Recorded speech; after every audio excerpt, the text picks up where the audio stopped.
ça va pas. Il faut manifester. Il faut qu'on nous écoute. Il faut s'exprimer. Je vais poster ce message, inviter tout le monde. Voilà.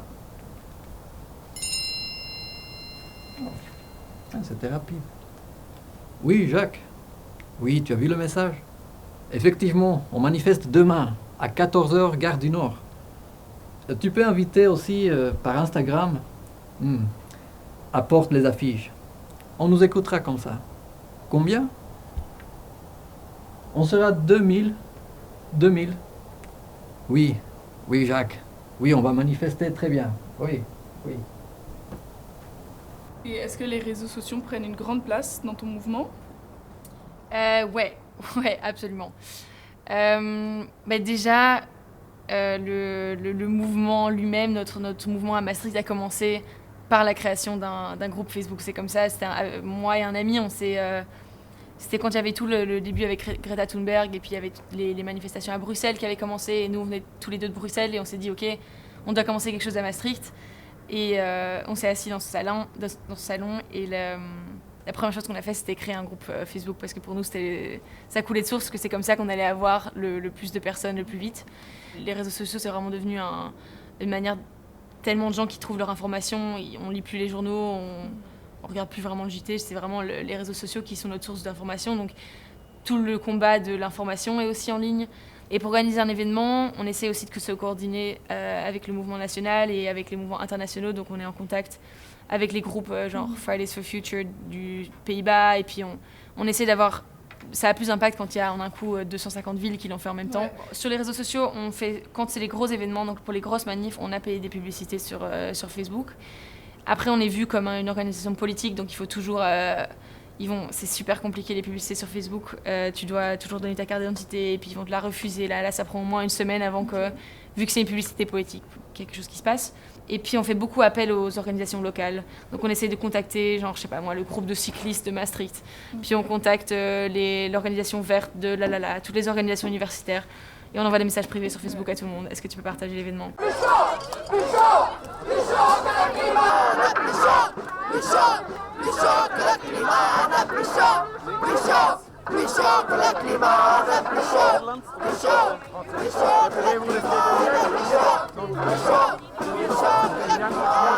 À Maastricht, tu as vraiment les étudiants et les non-étudiants.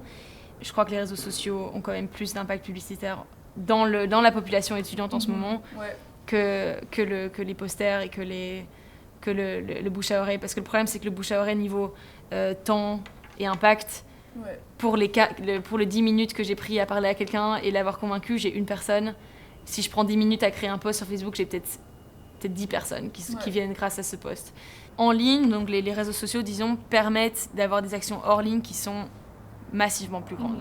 Donc genre, si j'avais pas créé un événement Facebook d'abord, peut-être on aurait été 200. Mais en même temps, s'il y avait que des actions en ligne, je pense que ça n'a aucun impact politique. Genre, si t'as pas des gens qui sortent de leur maison et qui viennent montrer leur tête et qui viennent marcher, qui viennent manifester, t'as pas du tout autant d'impact. Les bourgmestres de la ville, ils auraient vu 200 étudiants sur une place, ils leur auraient dit ok, cool, c'est tout, tu vois. Mais vu qu'on a réussi à faire un événement d'abord, on a pu être 3000 dans les rues de Maastricht, qui fait que le bourgmestre, là, il était ouf. Ça fait beaucoup 3000 personnes dans ma petite ville, tu vois.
un exemple qui est assez frappant, je trouve, à Maastricht. Il y a une pétition sur un aéroport où ils ont eu 20 000 signatures, ce qui est énorme pour Maastricht.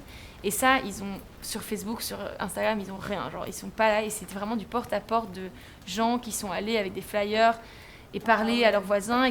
Et ça, c'était toute une autre manière de faire les choses parce qu'ils ont trouvé des supporters dans les différents voisinages. Ils ont distribué les flyers à ces supporters et les supporters sont allés faire 20 voisins, tu vois. Et finalement, et ça marche de ouf aussi d'avoir 20 000 signatures.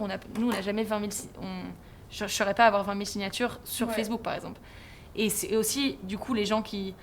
Si tu as demandé à des supporters d'aller faire donner des flyers pendant 10 minutes, ils sont beaucoup plus dans la cause que quelqu'un qui a juste mis going sur Facebook. Alors, l'engagement des gens que tu as eu hors ligne va être plus fort que quelqu'un qui a juste mis aller sur Facebook. Donc, c'est plus facile d'avoir un nombre de gens, mais tu auras plus de gens engagés si tu as été leur parler vraiment. Tu vois. Le truc, c'est que Facebook, en effet, c'est une plateforme sociale et tu peux faire ce que tu veux, mais en même temps, Facebook a un énorme pouvoir de contrôle sur qui voit tes posts. Tu peux payer des publicités pour être vu par des gens entre 18 et 24 ans. Tu vois, tu peux vraiment cibler les publicités, mais après, par exemple, comme je disais avec les histoires de bulles sociales, c'est que du coup, c'est super difficile pour nous de percer ces bulles parce qu'on on comprend pas exactement comment elles sont créées. Les algorithmes de Facebook sont pas open source dans le sens que je peux aller les analyser et voir comment est-ce que je peux faire pour que mon voisin en fait trouve ma page Facebook. On te met juste une plateforme et tu fais ce que tu veux, mais au final pas du tout parce que c'est eux qui choisissent à qui ils vont proposer tes trucs là. Tout comme au gouvernement, ils vont dire tu peux manifester, c'est ton droit, mais en même temps il faut pas que tu prennes ça, il faut que tu fasses ça là. Mais en même temps, je trouve qu'au gouvernement, c'est pas du contrôle caché. J'ai deux personnes en face de moi, j'ai le policier et le bourgmestre, et ils me disent on n'a pas envie que tu prennes cette route parce qu'il y a des voitures, et on veut pas que tu prennes celle-là parce qu'il y a des magasins. Alors que de l'autre côté, tu sais pas à qui parler, il y a pas vraiment quelqu'un à qui parler non plus, c'est des choses cachées que tu sais pas comment ça marche, ils vont te dire qu'ils ont refusé ta pub, mais tu sais pas pourquoi ils l'ont refusé, ils vont juste te mettre une phrase et tu sais pas pourquoi, et c'est super compliqué d'avoir des informations. Donc finalement, des deux contrôles, je trouve que le contrôle gouvernemental, il est clair, tu sais ce qui se passe, tu sais qu'il y a des enjeux économiques, tu peux te fâcher, je peux me fâcher devant eux et dire c'est mon droit de manifester, tu n'as pas le droit de me bloquer cette rue, et à Facebook, je peux pas leur dire.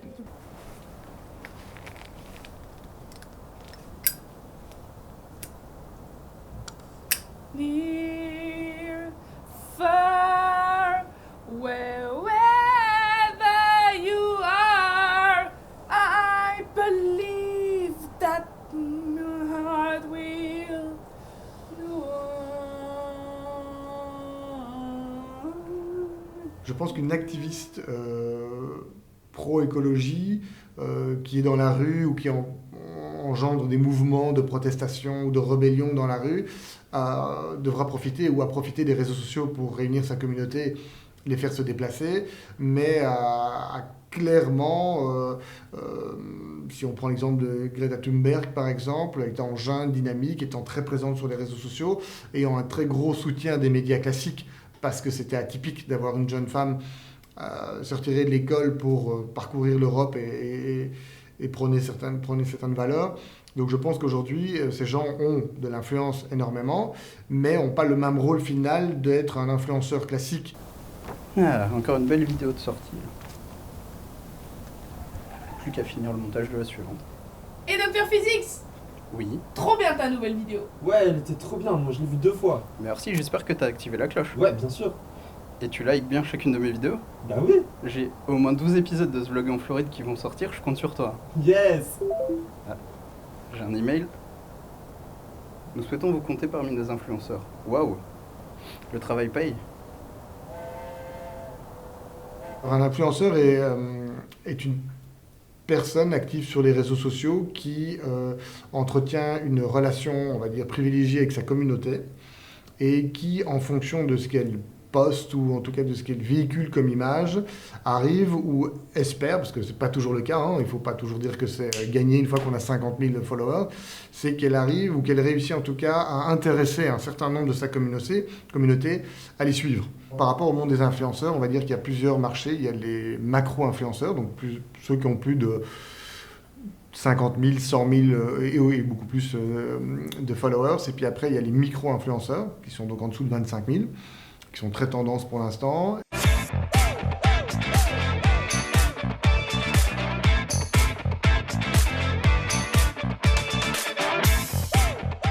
Voilà, on est parti pour une petite journée à Estacar avec Mademoiselle et Aurélie. Voilà, on est parti. Estacar, c'est... Si j'étais une marque aujourd'hui, je voudrais certainement que les profils qu'on va me proposer d'un influenceur correspondent exactement à la valeur de ma marque et à ce que je veux faire véhiculer surtout comme valeur. Et donc pour ça, j'aurais besoin d'une agence ou en tout cas d'outils informatiques qui me permettraient d'évaluer à 100% que l'influenceur que je vais choisir correspond. Vous donnez votre marque et votre image de votre marque à quelqu'un qui va devoir l'exploiter. Alors quand c'est un influenceur, c'est toujours lui qui va prendre le produit dans son environnement et qui va faire la communication en fonction de son utilisation du produit, quand c'est du vrai placement de produit, avec un code promo, avec plein de choses qui vont arriver derrière. Mais vous avez écrit un script, mais vous laissez faire l'influenceur. Et évidemment, vous avez un droit de regard sur la story ou sur le post avant qu'il soit posté. Mais ça reste du tournage, mais c'est du tournage qui me semble beaucoup plus naturel parce qu'il est fait dans l'environnement de l'influenceur. Alors, j'espère que vous allez bien. On est super contente en tout cas de vous avoir dans notre Instacar. Pour ce tout nouveau concept. Ouais. Moi aussi. Et on va Très vous content poser d'être là, puis très content que l'une d'entre vous ait au concert hier. Oh, je m'excuse. Je suis contente parce que je vais Que pas vous voulez que je sorte de la voiture? Non, je veux que tu viennes au concert ce soir. Ok, d'accord.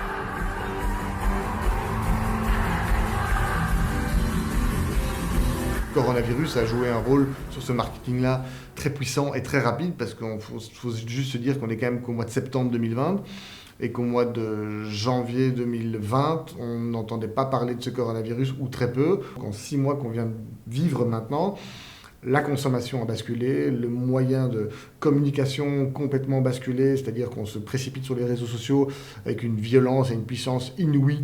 Tout le monde devient journaliste, tout le monde est du jour au lendemain maître de son destin sur les réseaux sociaux. Et donc je pense que beaucoup de marques ont compris clairement que les réseaux sociaux jouaient un rôle gigantesque en termes d'appât de futurs clients, abonnés, ou vous les appelez comme vous voulez.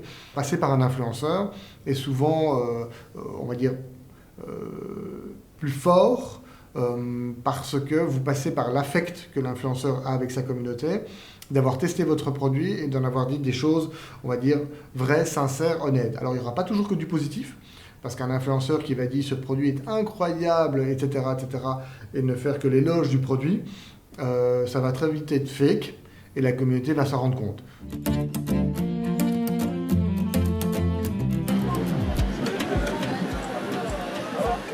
On fait quoi, on descend de la voiture là? Vous savez qu'il y a tout le fan club qui est devant là. Non, Mais c'est pas un problème, on va signer des... Bien sûr qu'on aurait pu. Non mais Patrick, c'est notre fan club. Ce soir, j'étais dos à la salle, seul, accoudé au comptoir. Petit jeu de regard, à travers le miroir. Un whisky, pourquoi pas, japonais de surcroît. Mais en fait, tout le monde aujourd'hui peut influencer, même si vous avez 15 personnes en fait. Vous avez 15 personnes aujourd'hui et vous découvrez une boisson et vous faites la présentation de cette boisson devant 15 personnes. Je serais curieux de voir ces 15 personnes derrière quelle va être leur démarche. D'acheter le produit, de vouloir le goûter, de poser des questions derrière. Mais tout ça, ça a un impact très très très puissant. Alors quand vous en avez 15 000 ou 150 000, vous dupliquez la communication et l'impact de la marque. Beaucoup d'influenceurs qui étaient sur Facebook, qui sont venus sur Instagram, vont également sur TikTok. Et donc construisent clairement, on va dire, une triple communauté sur les réseaux sociaux, parce qu'il y a du Snapchat aussi derrière un peu. Instagram au départ, c'était que des belles photos. Et on a pensé que jamais on allait sortir de ce canevas, on véhicule des belles photos, des belles images, alors qu'aujourd'hui on est dans du marketing pur et simple également. TikTok, ces mini-séquences vidéo filmées, playback et tout, passent très bien. Alors c'est une cible très jeune, donc c'est extrêmement dangereux. Je suis très conscient, je suis père d'une fille de 12 ans qui dort dessus, donc, mais qui est donc ultra influencée à 12 ans par toutes les danses, par tous les messages qui passent de manière subliminale, la manière dont la fille est habillée, la musique qui passe derrière, enfin, etc., etc. Tout est une stratégie très globale et très bien faite. Donc on ne peut pas exister aujourd'hui que sur un réseau social. Il y a vraiment la volonté de construire une grosse communauté, mais par contre votre message va être différent. Vous allez pouvoir faire une vidéo YouTube très bien faites, un peu plus longues, un message Facebook comme ça, Instagram comme ça, et TikTok beaucoup plus puissant parce que votre cible est plus jeune. Donc à nous d'adapter les messages par rapport aux cibles. J'ai passé un de ces week-ends, ce serait quand même bête de ne pas le partager avec mes amis.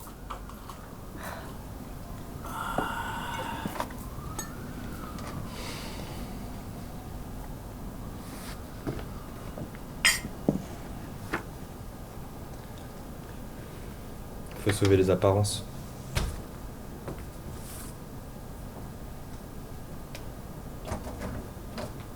Pour les réseaux sociaux, je pense que ce qui leur donne de l'argent, en fait, c'est de réussir à mettre les gens dans des bulles assez fermées, de pouvoir les classer de façon assez spécifique. Et cela permet évidemment, en marketing, c'est les ciblages, en fait. On peut cibler les produits exactement pour la personne exacte. Et la bulle sociale se transforme de façon en bulle de ciment presque, parce que les gens ils se rendent même pas compte, une fois qu'ils sont dans une bulle, de quoi que ce soit qui puisse arriver par ailleurs, en fait. Ces politiciens, là. Plus de débat, ils font qu'envoyer des pics sur les réseaux. C'est quand même pas terrible pour la démocratie, tout ça. Je pense qu'il y a un vrai risque de démagogie avec les réseaux sociaux, et tout ça couplé à la question des bulles sociales est évidemment très dangereux, parce que tu as des politiciens qui ne répondent qu'à leur bulle sociale. Ils sont sûrs d'être réélus parce qu'ils sont leur public. Il y a une séparation totale entre la communication dans les réseaux sociaux et la réalité. Et cela est fort dommage pour la démocratie en réalité. Parce qu'on n'est pas en train de faire un véritable débat, on est en train de se balancer des arguments, souvent un peu mensongers.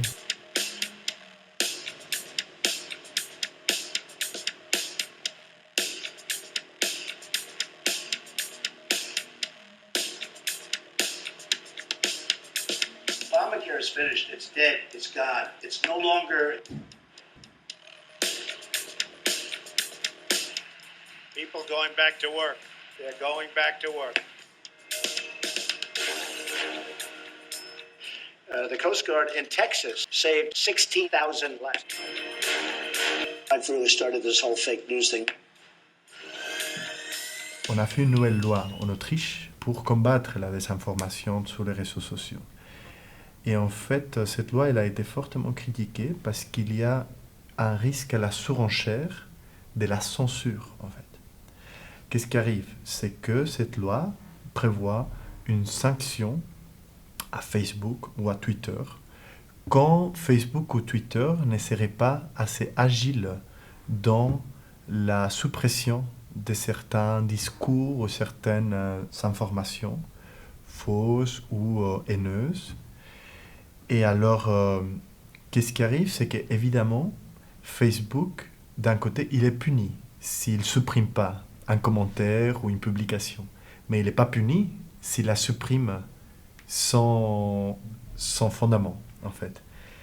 Donc, qu'est-ce qui arrive? C'est que je veux publier quelque chose sur Facebook, il y a un contrôleur derrière qui va checker, et en cas de doute, il va supprimer.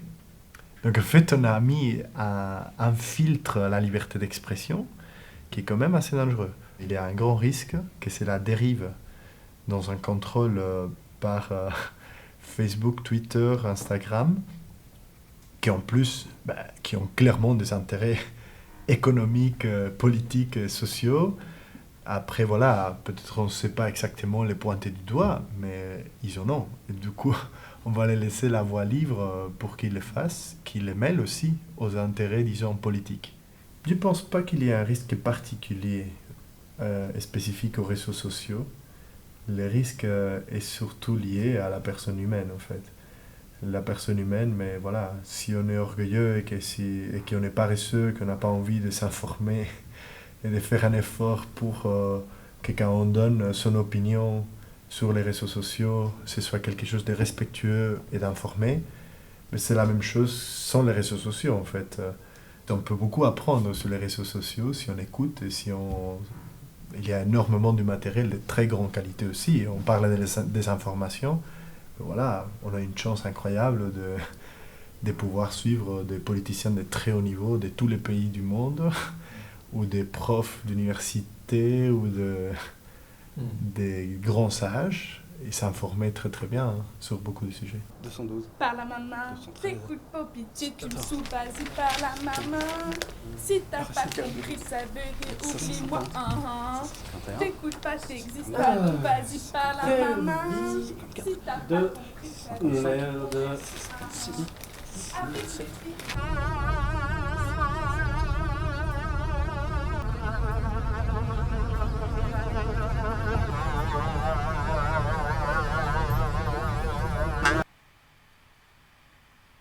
Facebook est un réseau social, ok. Mais ce n'est pas ta vie. Ça a créé juste, pour certains, un faire-valoir de « Regarde, je suis pas parti en vacances, toi pas. Oh, regarde, je me suis acheté une Porsche, toi pas. Oh, regarde, je suis plus fine que toi, toi pas. »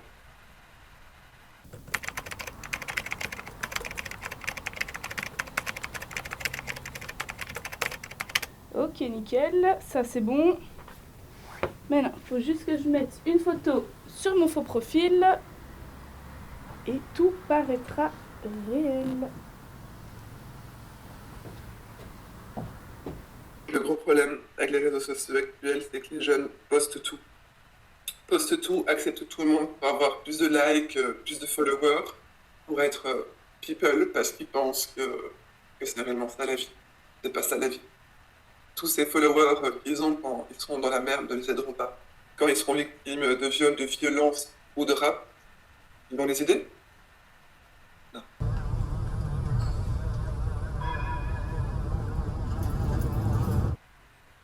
Je me rends compte que les personnes sont beaucoup plus touchées par un petit chat qui se fait écraser par une bagnole que par un enfant qui subit des sévices sexuels de la part de son père et qui doit être confié à son père malgré ça. Ça vaut signaler les comptes, le gouvernement prend pas la peine d'aller arrêter les personnes parce qu'il n'y a pas assez de charges contre eux. Vous pensez que Facebook intervient quand il y a des groupes de pédocriminels où ils sont passés les 200 000, groupes privés? Par contre, attention, un pote qui est photographe, qui fait des photos avec poupées Barbie et Kent, on les voit au clair de lune, on voit juste le bout des fesses qui dépasse. Attention, on te bannit pendant 15 jours.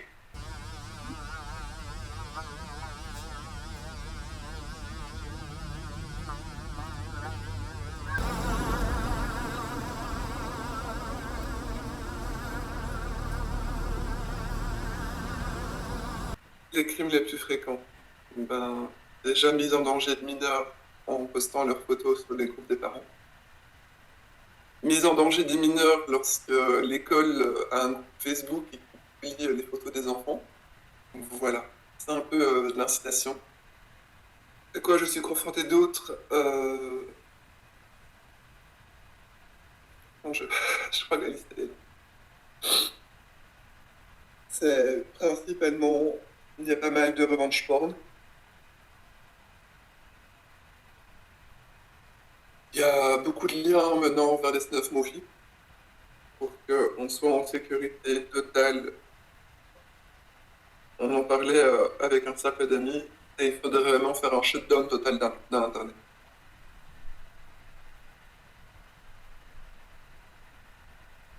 On appuie sur le bouton, on met sur off, plus d'Internet.